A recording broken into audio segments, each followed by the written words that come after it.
15 సంవత్సరాల అనుభవం ఆంధ్ర, తెలంగాణ, కర్ణాటక, తమిళనాడులో లక్షల మంది నమ్మకమైన కస్టమర్ల సంతోషాలకు నిలయమైన మీ నివాసానికి అందమైన చిరునామా. లవ్ మ్యారేజా వశిష్ఠ గారి మీద? లేదా arrange marriage. Arrange marriage. So madam కంప్లీట్గా అవుట్ ఆఫ్ ఇండస్ట్రీ. జడ్జిమెంట్ ఇస్తుంటారా మీ సినిమాలకి, మీ కథలకి? అది ఏం పెద్ద అసలు డిస్కషన్ ఏమి ఉండదు అస్సలకి. ఇండస్ట్రీకి సంబంధం లేకుండా పోనీ సినిమాలో చూపిస్తారా? సినిమా చూపిస్తాను, ఎందుకు చూడండి. సినిమాలు చూడడం కూడా చాలా తక్కువ. సెట్కి వస్తారా? ఇప్పుడు రాదు ఇంతవరకు. ఏం చేస్తుంటారా ఆమె? House wife. House wife. ఒక పాప. ఏం పేరు పెట్టారా? యష్ణ. ఈ సినిమాలో ఏమైనా పెట్టారా? ఈ సినిమాలో ఏమైనా చూపిస్తున్నారు పాప? తెలిసి అడుగుతారా లేకపోతే కావాలని అడుగుతారా? ఈ మధ్య అందరు డైరెక్టర్లు పిల్లలు కనపడుతున్నారు కదండి ప్రతి సినిమాలో. ఉంటుందండి లాస్ట్ ఒక చిన్న ఫ్రేమ్ లో. నేను ఏదో జస్ట్ రాయేసి మెమరీ ఉంటుంది కదా. ఎస్, ఎగ్జాక్ట్లీ అండి. అది అనుకోకుండా ఒక చిన్న మాంటేజ్ చేస్తున్నాం, సాంగ్ చేస్తాం. మాంటేజ్ లో ఒక 3-4 months కిడ్ కావాలి. సో కరెక్ట్గా అదే టైంలో నాకు పాప ఉంది. సరే అని చెప్పి నేను తీసుకొచ్చాను. ఓకే. తీసుకొచ్చా ఒక షాట్ చేసి నేను మళ్ళీ పంపించాను. 2-3 షాట్లు చేసిన తర్వాత పంపించాను ఇమీడియట్లీ. సూపర్. ఆ పాప పెద్ద అయిన తర్వాత నేను విశ్వంబర సినిమాలో చిరంజీవి గారితో ఫోటో ఉంటుంది ఇంట్లో ఆయన పట్టుకొని. Great, super. ఇంకేం చెప్పాలనుకుంటున్నారు? సినిమా ఎప్పుడు రిలీజ్ ఏంటి అనేది అందరూ వెయిట్ చేస్తూ ఉన్నారు. డేట్ ఏమో ఎప్పుడా ఎప్పుడా ఎప్పుడా ఎప్పుడా ఎప్పుడా అనేది, అంటే పోస్ట్ పోన్ అవుతుంది. కాదు కాదు, ఇక్కడ చిన్న క్లారిటీ అంటే పోస్ట్ పోన్ ఎప్పుడు అవ్వలేదండి. మేము January 10th డేట్ ఒకసారి వేసాం. అఫీషియల్గా మేము డేట్ అనౌన్స్ చేసాం. ఇది సినిమా ఓపెనింగ్ రోజు చేసాం మేము. ఆ తర్వాత ఆ డేట్ ఒకటి మేము పోస్ట్ పోన్ చేసాం అంతే. ఆ తర్వాత మనం ఏ డేటు కన్ఫర్మ్ చేసి చెప్పలేదు. అదేమైపోయిందంటే సోషల్ మీడియాలో అవ్వచ్చు, లేకపోతే మీడియాలో అవ్వచ్చు, ప్రతి పండగకి లేకపోతే ఎవ్రీ ఫ్రైడే లేకపోతే నెక్స్ట్ వచ్చే అకేషన్కి ఆ డేట్ ఫిక్స్ చేసి చెప్పేస్తున్నారు. May 9th అన్నారు, తర్వాత ఇంకో డేట్లు July 24 అన్నారు, లేదా June 12 అన్నారు. ఇలా డేట్లు చెప్పుకుంటూ వాళ్ళే పోస్ట్ పోన్ అనేది అవడం తప్ప మేము ఎప్పుడు చెప్పలా. ఇప్పుడు కూడా డేట్ నేను ఎప్పుడు చెప్తాను అంటే, నేను ఒక్కసారి నా CG అవుట్పుట్ అంతా నేను చూసుకున్న తర్వాత, నా పిక్చర్, నా VFX క్వాలిటీ నేను సాటిస్ఫై అయిన తర్వాత, the same time producer satisfy అవ్వాలి, అంటే అట్ ద సేమ్ బాస్ కూడా సాటిస్ఫై అయిన తర్వాత ఓకే ఇది లాక్ అనుకున్న తర్వాత డేట్ చెప్తాం. ఆ డేట్ చెప్పి ప్రమోషన్ స్టార్ట్ చేసి ఇంకా అక్కడ నుంచి వాట్ నెక్స్ట్ అనేది రిలీజ్ చేసుకుంటూ వెళ్తాం ఒక కంటెంట్. సో ఇది మా ఐడియా. సో ఎప్పుడు ఎక్స్పెక్ట్ చేయొచ్చు మేము? నెక్స్ట్ మంత్ ఏమైనా ఎక్స్పెక్ట్ చేయొచ్చా డేట్? దగ్గరలోనే ఉంటుంది. అంటే నెక్స్ట్ మంత్ ఆ తర్వాత మంత్ అని కరెక్ట్గా నేను చెప్పలేను కానీ, బట్ దగ్గరలోనే ఉంటుంది సూన్. సినిమా స్టార్టింగ్ అప్పుడు కూడా ఆయన మంచి ట్రాన్స్ఫర్మేషన్ చేసిన వీడియోస్ కూడా బాగా వైరల్ అయ్యాయి.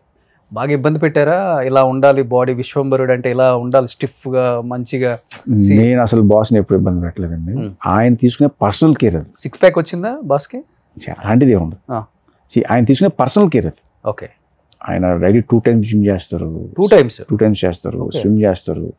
అంటే మార్నింగ్ 4 o'clock లేచి ఆయన వర్కౌట్స్ చేసి అప్పుడు షూట్కి వస్తారు. అందుకే కదా సార్ అంతంత మెగాస్టార్ నుండి ఊరికి అయిపోతారా? పొద్దున్న లేచి ఆయన కష్టపడి దాన్ని ప్రిపేర్ చేసి షూట్కి వచ్చి మళ్ళీ ఇంటికి వెళ్ళి మళ్ళీ వర్కౌట్ చేస్తారు. మనం స్కిప్ చేస్తాం కానీ ఆయన స్కిప్ చేయరు వర్కౌట్. సో టైటిల్ అనేది స్క్రీన్ మీద కాదు, ఆఫ్ స్క్రీన్ కూడా ఇలా ఉంటేనే ఆ టైటిల్ యాప్ట్ అవుతుంది. 100%. Of course. సో అందుకనే మెగాస్టార్ అయ్యారు. మెగాస్టార్ చిరంజీవి గారిని రియల్ లైఫ్లో కన్నా కూడా రియల్ లైఫ్లో అందరు ఇన్స్పైర్ అవుతారు. సో ఆయన చేసే చారిటీస్ కావచ్చు, హెల్పింగ్ నేచరు, పక్కవాడికి ఇచ్చే వాల్యూ, గౌరవం, చెప్పాలంటే ప్రతి ఒక్కరిని చాలా మందికి చెప్తున్నాం కదా, ఏదో ప్రాబ్లం ఉంది అన్నప్పుడు సో ఎవరెవరి ద్వారా తెలుస్తుంది కదా, ఆయన ఇమీడియట్ రియాక్ట్ అవుతారు. దానికి అందరు అక్కడే ఫ్యాన్స్ అయ్యేదానికి ఇమీడియట్ రియాక్ట్ అయ్యి దాన్ని ఫాలో అప్ చేస్తారండి ఆయన. ఇప్పుడు షూట్లో ఒకసారి నేను సిక్ అయ్యా, యాక్షన్ సీక్వెన్స్ జరుగుతుంది, ఆ క్లోజ్డ్ అక్కడ ఏంటంటే ఆ ఫాగ్ ఎక్కువ కొడుతున్నాం, నాన్ స్టాప్గా ఫాగ్ కొడుతున్నాను. ఆ ఫాగ్ వల్ల ఏమైందంటే నాకు చిన్న సఫికేషన్లో వచ్చింది. వస్తే ఆయన అసలు ఇమీడియట్గా వెళ్ళిపోయి ఇక్కడ నుంచి అంటారు, ఫైట్ కదా నో ప్రాబ్లం నువ్వు వెళ్ళిపోవాడిని, అంటే లేదని నేను ఉంటాను, నేను అక్కడ ఉండేవాడిని. బట్ లేదు పని చేయదు, బయటికి వెళ్ళి కూర్చో మళ్ళీ లోపల రా అంటే వెళ్ళి బ్రీత్ తీసుకుని బయటికి వెళ్ళి రిలాక్స్ అయ్యి మళ్ళీ లోపల రా. అంత కేర్ తీసుకునే వద్దు అబ్బాయి నువ్వు అక్కడ కూర్చో, వెళ్ళి మానిటర్ అక్కడ పెట్టుకో లేకపోతే బయట అంటే అంత కేర్ తీసుకున్నారు ఆయన. ఓకే. సినిమా స్టార్ట్ అవ్వగానే ఇమీడియట్గా ఆయన్ని షూట్ చేశారా లేకపోతే ఒక 10 days షెడ్యూల్ మారేడుమిల్లో చేసాము. ఆయన లేని వర్క్ చేసాం. ఆయన లేరు అప్పుడు మారేడుమిల్లో, ఆయన లేరు. ఆ వర్క్ చేసి వచ్చిన తర్వాత ఇంకా స్టార్టింగ్ ఆయనతో మొదలు పెట్టాం. సో ఆ 10 days చేస్తున్నామనే కానీ ఆయనతో ఎప్పుడు చేస్తున్నాం అన్నదే ఎక్కువ. టెన్షన్ ఉంటుంది ఫస్ట్, ఇది ఓకే చేస్తున్నాం జరుగుతుంది, Okay. ఇది టెన్షన్ కాదు. ఆయనతో వచ్చినప్పుడు ఏం చేయాలి, ఎలా రియాక్ట్ అవ్వాలి అసలు మనకు తెలియదు. ఫస్ట్ టైం చేస్తున్నాం, చిరంజీవి గారితో ఎలా ఉంటారు సెట్లో, ఓకే. ఓ టెన్షన్. అంటే ప్రతి డైరెక్టర్కి ప్రతి హీరోతో చేసినప్పుడు ఫస్ట్ ఆ టెన్షన్ ఉంటుంది. ఓకే. బట్ పర్సనల్గా నాకు చిరంజీవి గారితో అన్నప్పుడు ఆ మెగాస్టార్, ఆ ఇమేజ్, ఆ ఆరా, చిరంజీవి గారికి మనం యాక్షన్ చెప్తున్నాం, ఓకే. కట్ చెప్తున్నాం, ఎలా ఉండదు చిన్న టెన్షన్. మైక్ లో యాక్షన్ అని అరవగానే ఫస్ట్ షాట్ ఏంటి వస్తుంది. ఫస్ట్ ఆయన ఒక సిద్ధులకొండ అని చెప్పి ఒక ప్లేస్ ఉంటుంది, okay. Most important place in the film. ఆయన అక్కడికి వచ్చి అక్కడ శివుడికి దండం పెట్టుకుంటారు. ఓకే. సో ఇది ఫస్ట్ షాట్ నాకు. సో వెళ్ళి ఆయన రాగానే చిన్న టెన్షన్, అబ్బా నువ్వు టెన్షన్ పడక అబ్బాయి కూల్గా ఉండు అన్నావు. ఆయన కూల్ చేసి నువ్వు వెళ్ళిపో, మాట దగ్గరికి వెళ్ళిపో, ఫస్ట్ అడిగి ఏం చేయాలో చెప్పావు కదా, నువ్వు వెళ్ళిపో అక్కడికి అన్నారు. అక్కడ కూర్చున్నా, యాక్షన్ చెప్పి ఆయన దండం పెట్టుకున్నారు, అయిపోయింది. వెంటనే ఫోటో తీసుకో sir, first shot photo sir ఇది కావాలని చెప్పి. ఓకే. ఆయన ప్రతి సినిమాలో ఒక ఊత పదం ఉంటుంది కదా, అవును, కొంచెం face left turnings right turnings, అట్లా ఈ సినిమాలో ఏమైనా ఉందా అంటే? అంటే ఒకటేనే ఉండదండి, సిచ్యువేషన్ బట్టి ఆయన కౌంటర్స్ పడుతుంటాయి. ఓకే. ఒకదానికి ఫిక్స్ అవ్వాలి, ఈ సినిమాలో ఫిక్స్ అవ్వాలి. ఓకే. ఒక 2-3 ఉత్పదాలు ఉంటాయి, అవి అంటే సిచ్యువేషన్ బట్టి అవి పడుతుంటాయి కౌంటర్స్. సో విశ్వంబర రిలీజ్ అయిపోయింది, పెద్ద హిట్ అయిపోయింది. నెక్స్ట్ డేట్లు దొరకవు, 50 కోట్ల క్లబ్లో చేరిపోతారు డైరెక్టర్ గారు కూడా. సినిమా ఎవరితో ఆ లీక్స్ అన్న ఇచ్చిపోతారా? మీరు అన్నయ్య నిజమైపోతే బాగుండు అనుకుంటున్నాను మనస్ఫూర్తిగానే, ఆ వాళ్ళు కోరుకుంటున్నాను. సో నెక్స్ట్ ఓకే అయిన తర్వాత వచ్చి మిగతా విషయాలు చెప్తాను. సో నెక్స్ట్ ఇంకా ఏమనుకోవాలా? విశ్వంబర అయ్యేదాకా వేరే థాట్ లేదు. ఓకే. అంటే 100% నా ఎఫర్ట్స్ అన్ని ఈ సినిమా మీద కంప్లీట్ అయ్యి బ్లాక్ బస్టర్ కొట్టి అది ఎంజాయ్ చేసి ఒక 1 month అన్న దాన్ని ఎంజాయ్ చేసి ఓకే నార్మల్ అయిన తర్వాత మళ్ళీ ఇంకో కథ. సూపర్. వశిష్ఠ గారు, మీ నాన్న చాలా డిఫరెంట్గా పెట్టారు వశిష్ఠ అని, ఇండస్ట్రీలో ఎవరు లేరు. అది యాక్చువల్గా మా డాడీ పెట్టింది కదా, మా అక్క పెట్టింది. మీ అక్క? ఓకే. మా కజిన్. యాక్చువల్లీ నా పేరు MVN Reddy, Venkatanarayana Reddy. Okay. School and కాలేజ్లో అందరూ ఎంవిఎన్ అనేవారు. ఫ్రెండ్స్ అందరూ వేణు అని చెప్పి పిలిచేవారు పెట్టిన కింద. ఓకే. సో తర్వాత ఏ పేరు కావాలి కొంచెం యూనిక్గా ఉండి ఎంవిఎన్ అని వేస్తే అలా ఉంది అన్నప్పుడు మా అక్క ఎవరికో ఒక స్వామీజీ ఎవరో వస్తే రాజమండ్రిలో, ఆయన అడిగితే ఆయన చెప్పారండి ఈ పేరు బాగుంటుంది అని చెప్పి. ఓకే. కాలభైరవేశ్వరం టెంపుల్లో ఎవరో స్వామీజీ వచ్చారు, ఆయన అడిగితే ఆయన చెప్పారు వశిష్ఠ అనేది బాగుంటుంది అని చెప్పి. సో నాకు ఫోన్ చేసి ఇలా మారుద్దాం అనుకుంటున్నారు అంటే, ఓకే అక్క నీ ఇష్టం, మా బావ సరే డన్ అయితే అన్నాను. ఆ పేరు పంపించారు నాకు. ఓకే, ఆ రోజు నెక్స్ట్ డే నుంచి నేను అదే ఫిక్స్ అయిపోయి వెళ్ళిపోయాను ఫ్లోలో. ఇప్పుడు అది ఒకటి అయిపోయింది. మీ ఆధార్ కార్డు, పాన్ కార్డు అంతా ఇదేనా? ఎస్. అదే వశిష్ఠ.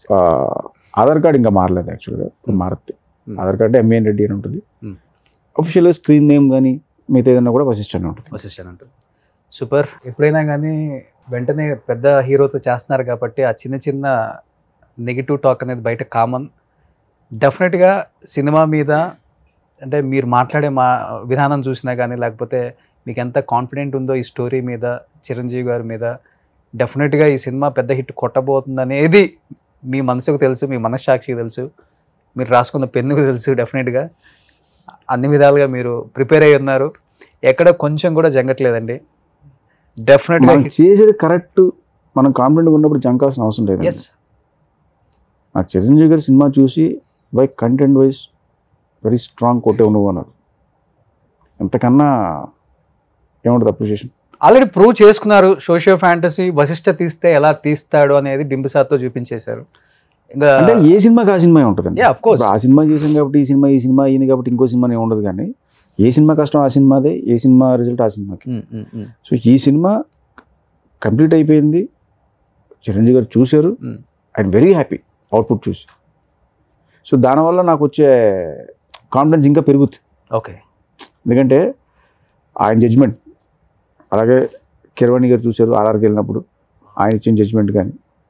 సో దానివల్ల నాకు స్ట్రాంగ్ కాన్ఫిడెంట్గా ఉన్నాను, నాకు అసలు ఎక్కడ డౌట్ లేదు నాకు సినిమాలో. ఓకే. సినిమాలో సాంగ్ బాగా ఇప్పుడు ఒకటైతే శ్రీరాముడిది ఒకటి రిలీజ్ అయింది, నేను చూశాను, చాలా అద్భుతంగా ఉంది. మీకు నచ్చిన సాంగ్ ఎస్పెషల్ ఏదో ఉంటుంది కదా? నాకు థీమ్ విపరీతంగా ఎక్కేస్తుంది. విశ్వంబర థీమ్ సాంగ్ ఉంటుంది. ఓకే. అది సినిమా బిగినింగ్లో రికార్డ్ చేశాను. ఆ సాంగ్ అయితే అసలు నాకు గూస్ బంప్స్. అది త్వరలో రిలీజ్ చేస్తాం. అది ఓకే, ఆర్ఆర్ కూడా నెక్స్ట్ లెవెల్లోనే ఉంటుంది దానికి. కీరవాణి స్టైల్లో అసలు ఆర్ఆర్ గురించి మనం ఆలోచించక్కర్లేదు. సో అంత బాహుబలి ట్రిపుల్ ఆర్, నాకు బింబిసారాకి ఆయన ఆర్ఆర్తో లేపాడు ఆయన సినిమా అక్కడికో లేపాడు ఆయన ఆర్ఆర్తో. వేరే లెవెల్, ఆయనలాగా ఆర్ఆర్ చేసే మ్యూజిక్ డైరెక్టర్ ఇంకొకటి లేడు. సో అసలు ఆ టెన్షన్ లేదు నాకు. నేను ఫస్ట్ హాఫ్ ఇచ్చేసి కూర్చొని లాస్ట్ చూడమన్నప్పుడు ఇలా చూడడం అంతే. సుమన్ టీవీలో మీ పర్సనల్ అండ్ బిజినెస్ ప్రమోషన్స్ కోసం కింది నెంబర్కి కాంటాక్ట్ చేయండి.